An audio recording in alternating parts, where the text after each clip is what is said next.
Hey guys, it's Brienne here, and so I'm back with another recommendation type video. I feel like I haven't filmed one of these in ages, and I'm so excited to be back and doing it. So originally I wanted to do a recommendation type video for MANHWA with red-haired female leads, you know, in honor of my burgundy hair, which I feel like is not picking up red in this lighting, but it is supposed to be burgundy, but like I need a touch up.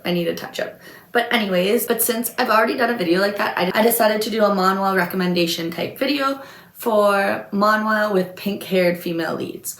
So like always with these videos, I try to do 10. I always try to do 10 MANHWA. I don't know, I just really like the number 10. It's nice and even, it's a good number, it gives you a good amount of things to read and check out. And like recently, these might not be MANHWA that I've actually read, they're just ones that have caught my eye, and I'm usually intrigued by the art style. But yeah, we'll just go through this together because I did make this list a little while ago and I do kind of forget what I mentioned. And alright, so the first MANHWA we're going to be mentioning is called Flirting with the Villain's Dad. Or according to Kitsu, I always use Kitsu to get my synopsises and everything from. Can also be called Seduce the Villain's Father. So I have read this one, and according to my progress on here, I've read 79 chapters of it. And honestly, this is one of the ones that like the art style, chef's kiss. The male lead is white haired, and like usually I'm more of a black haired, like red eyes kind of male lead. But other than that, I've really been enjoying it, especially when I last left off. I remember it kind of was getting like a little bit interesting. And yeah, it is, I want to say, a slow burn. I feel like there wasn't a lot of romance from what I remember 79 chapters in, but it was enjoyable. And so like always, I'm just gonna read the synopsis for you guys. Upon opening my eyes after a bus accident, I found myself in the fantasy world of a web novel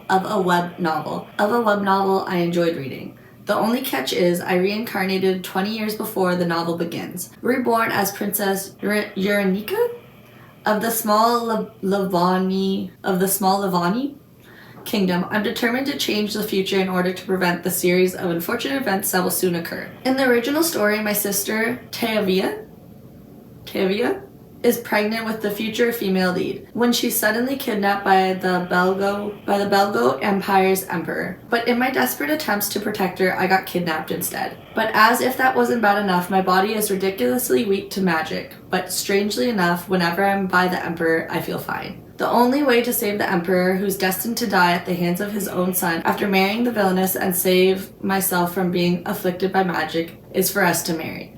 Marry me, father. Father, princess, I haven't married yet, nor do I have any kids. Now that I read that, I'm wondering if I'm thinking of the right MANHWA, but I'm almost positive I am. But yeah, I really did enjoy that one. I wonder if it's completed. It's not showing up being completed now, but I know Kitsu isn't as popular as it was back in the day, so I think they might just be behind on those things. But I definitely recommend checking this one out. And alright, so the next one is one that I have not checked out, and it's called The Tyrant's Only Perfumer. Definitely a different name, but the male lead does have black hair and red eyes.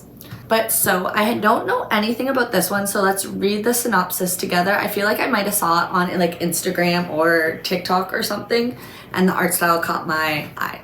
A young woman sick with an incurable illness closes her eyes for the last time, only to wake up as Ariel Winston, an antagonist of the novel she had loved reading before her death. Knowing that death lies before her if she continues down the path the real Ariel has been going towards, she quickly breaks up with Duke Cedric Evans, who is not only the protagonist of the novel, but a man who is cursed with a condition which causes him to become bloodthirsty when he does not smell a specific scent constantly. However, Cedric, who had been forced to date Ariel due to her status as his personal perfumer, suddenly seems reluctant to distance himself from her. But what is wrong with this man, and how will this change the events of the novel? Will Ariel be able to live the life she wants? Okay, it had me in the first half. Now I'm not so sure. It's weird, but besides being reborn again and like the talk of a novel, it sounds a little bit more unique. I can't think of anything else that has a similar plot to this, so I am curious. Alright, and so the next one I have read before. It's called Solitary Lady. Hopefully you guys can hear my laundry bashing really hard in the washer right now. So this one I have read before. I have read 35 chapters, and for some reason I feel like this one's on hiatus. So if it is, that will be very depressing because I do remember enjoying this one and it does have a good Kitsu rating. And so like before, let's get into the synopsis. Okay, I can never say the names in these except that last one had very simple names, but like, please Halisi, please die in place of Gabrielle. My always dignified brother begged me to die in the place of our stepsister whom we don't even share a drop of blood with. For the first and last time I ask you this, I've always been miserable and there's no exception this time. It was the 7th time that I was betrayed and killed, and finally I was completely free of lingering feelings. I'm glad that you're a scumbag until the end. I won't be swayed by love anymore. Now it is my turn to abandon them first. So this one I like because this one was a strong female lead, if I recall correctly, and I want to say there was like magic involved, which was pretty cool. But yeah, I should definitely pick this one back up because I do remember enjoying it. Okay, so I hate when this happens because on Kitsu it's not showing up, but I know I've read this before and I want to say it's in my completed. But I feel like the name just changed, like the translation or something. And so the next one is currently The Villainess Wants a Divorce. And so I managed to find it on Tapas. So I'm going to read the synopsis from there. I want to say this is completed and I remember really enjoying this. So I feel like I've talked about this on my channel before, but I just can't remember the previous name. But looking at this art, like I literally remember this. But so let's get into the synopsis. We all hate the greedy villains hell-bent on sabotage. Enter Carnelia Easter, the awful secondary villainess of the romance I'm reading, who trapped the prince in marriage at the behest. I don't even know what that word means. Of the behest of the evil empress. I didn't shed a tear when her head's lopped off, but now I'm Carnelia. I gotta play this smart and convince him to divorce me instead. Still, between the prince, the empress, the heroine, the second prince, my terrible health, the story is getting unpredictable. Will I survive after all? And yeah, I want to say this one's completed, but I'm just so confused of why it's not showing up on my Kitsu and what the other name could be. But I'll put a picture so you guys can see and have that as a reference. But oh my god, I remember enjoying this. But now since I read this so many years ago, I'm like, is it as good as I remember it being? Alright, and so the next one I have not read before and it definitely looks interesting. So it's called My In-Laws Are Obsessed With Me, and the cover photo I'm looking at, I'll put a picture of it, it looks different. But so like before the synopsis, she returned to the past after being killed by her family for her inheritance. To change her fate, she visits the Duke and offers him a 1-year contract marriage. 1 year later, he refuses to divorce and her in-laws are obsessed over her. This looks very like sexual. But yeah, I am intrigued about this one. The male lead does have black hair and red eyes. This is becoming a theme of just male leads with black hair and red eyes. And so the next one is another one I have not read before, and it is called The Heiress's Double Life. And the female lead also looks like she has short pink hair. And I don't really see female leads with short hair, so this one's different. Definitely more unique, because yeah, I feel like I don't see that often. And so the synopsis is, that's a name. Rexid van Hexen, prince of the Hexen Empire and feared defender of the border, wants to become emperor. But because his brain doesn't even come close to his brawn, he enlists the help of the Viper, a notorious swindler and master of disguise. With her life on the line, the Viper must now pull off her greatest scam, while posing as Rexus's heiress. Will the unlikely duo succeed, or will they end up being deceived themselves? Honestly, this sounds like this could be so cute. I'm intrigued by this one. You're like, I don't know.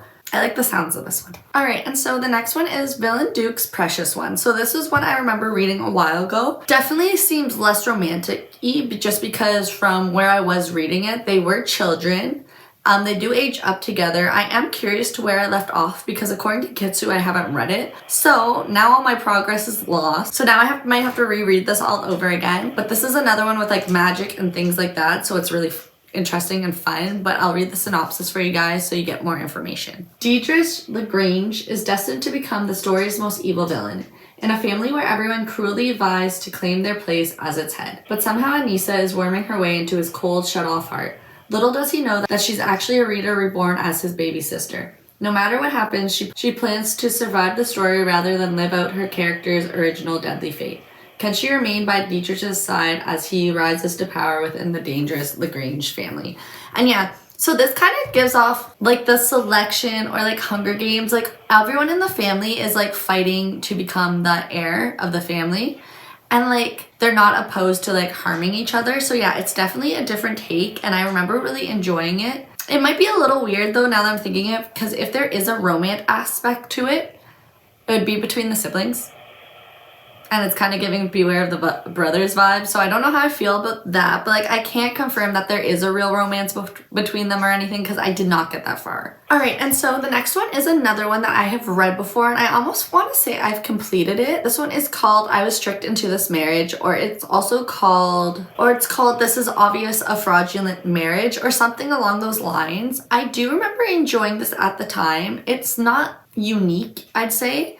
I've definitely read things like this before. I can't find a synopsis for it, but I've definitely talked about this on my channel before. So if you look up This Is Obvious, a Fraudulent Marriage, you'll definitely see it. But this is just another one with a pink-haired female lead. Just kidding, I found a synopsis. So the Sophin country had been destroyed by the Empire. The sole daughter of a count family, Leanne Ephron, had to find a husband to be able to inherit her family, so she wouldn't have to suffer through a loveless marriage. Leanne decided to find a husband to have a one-year contract marriage with. In the middle of her quest, a young and dashing man appeared before her. Leanne was convinced this is the right man for her, but is he truly the answer to her pureless situation? So this one, very similar to the other one I mentioned prior, The Villainess Wants a Divorce. And honestly, looking back on this list, it even sounds very similar to My In-Laws Are Obsessed With Me. So this clearly is a theme going on that I didn't mean to do. Seems like it's a very popular thing in manhwa that I've never actually noticed until just now. So if that is something that you do enjoy reading or something you look forward to, you might enjoy this, or this might just be very repetitive to the other ones if you've read those before. Alright, and so the next one is called The Emperor's Mask. I have not read this one before, but it is completed, so that's always exciting. So I'll hop into the synopsis because I don't recall this one and I feel like the art style just drew me in. I didn't know passing out was so scary. I lost consciousness after drinking, and when I opened my eyes, I was in another world, in another person's body. That alone is absurd, but I found out that the cause of death for this body was murder, not suicide. I'm so busy adjusting to the reality that it feels like I'm going insane. Another thing is the Emperor who doesn't even show his face to the public. What's wrong with him? Meanwhile, his servant, a suspicious man, continues to follow her. What's the big bull?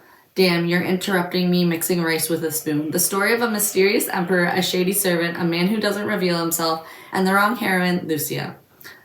That was a lot to unravel. I'm not too sure how I feel about it. The art style is really, really pretty. I feel like I wouldn't be surprised if the emperor and the servant are the same person, because I feel like that's where that's going with this, and that's definitely something I've seen before. But intriguing, I guess, nonetheless. And so last but not least is another one that I have mentioned before. And actually it is another completed one, so if you are looking for a completed one that you can finish quickly, it does only have 121 chapters, so I feel like you could honestly probably finish that in a day or two. And I think the other previous one only had like 76 chapters. So again, these are quick reads if you want to add them to your 2025 reading goal, which I still need to make a video for my anime and manhwa challenge that I did last year because I did terrible.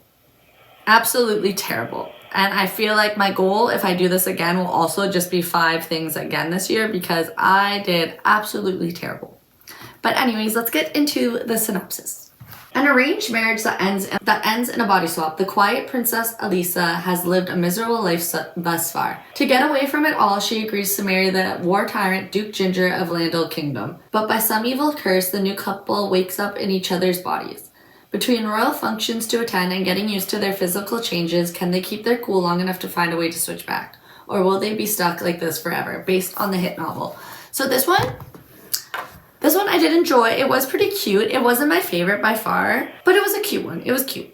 I didn't finish it. I'm pretty sure I'm very close to finishing it. Yeah, I'm 94 out of 121 chapters, and now I'm wondering if this one was in my manhwa challenge video, because I feel like it might have been. But yeah, so those are all the pink-haired female lead manhwas I could think of for this video. If you want to see one like this again, feel free to let me know down below. I could definitely find another 10, I imagine, of pink-haired female leads because that seems to be a pretty popular color when it comes to manhwa. Or if you have any other recommendation type videos you'd like to see from me, please let me know. I do have a list. I just have to get around to filming them because I swear I have like a list of videos I want to film and then I just never get around to filming them and then I just forget about them. Like I did recently, well, months ago now, film a reaction to the Who Made Me a Princess trailer. Another one dropped and I filmed a reaction, but the video just turned out terribly and I ended up scrapping it and I'm so sad because I really enjoyed it. Like, ugh. Who Made Me a Princess is the one reason that I basically started this channel when it came to manhwa, anime, and all that. just because it was like the first manhwa I ever picked up and like I'm obsessed. But yeah, I still don't know if the actual anime adaptation or the Chinese anime adaptation has started out yet. I haven't looked online yet because I just know I'm gonna want to watch it right away, so I just need to make time in my schedule to like plan for a whole day possibly sitting there watching it. But when I do eventually watch that, I will definitely make a video of my reaction because I'm so excited for it. But yeah, hopefully this video wasn't too rambly for you guys. I just haven't filmed in a very long time and I want to get back into it, especially for 2025 because I am filming this in 2025. And like that's kind of one of my goals is to get back to uploading and everything because YouTube was such a good way that like I expressed myself. And the past few years have been pretty rough, I won't lie. My life is picking up and looking good, but it's just kind of nice to have like a community where you can talk about things that aren't that serious or anything, and like you can just like, you know, you can talk, you can just talk and take it easy. So that's why I do love making YouTube videos. So yeah, if you guys enjoy seeing them, like subscribe, comment, all that fun stuff down below. Again, if you have any other recommendation type videos, please let me know. I do really want to film another get ready with me while I talk about anime video. I have an idea in mind. I really want to do Diabolic Lovers or Diabolical Lovers. I can't even remember the name right now. But that anime was so like, it was so bad, but like I loved it at the same time. And yeah, I kind of just want to sit down and talk about it and just hear what people have to say about it. I don't know. But yeah, hopefully you guys also enjoy this layout. Please let me know. As I mentioned in one of my previous videos, I did just get a home and I don't know where to film. And I think I kind of like these French doors behind me because like there's no distraction really. And like I think they're pretty. The room is probably a little bit of an echoey right now just because moving into a home's a lot of work. But yeah, let me know how you guys feel about this. But anyways, I hope you guys are having a great day or had a great day, and hopefully I'll see you guys in my next video. Bye guys.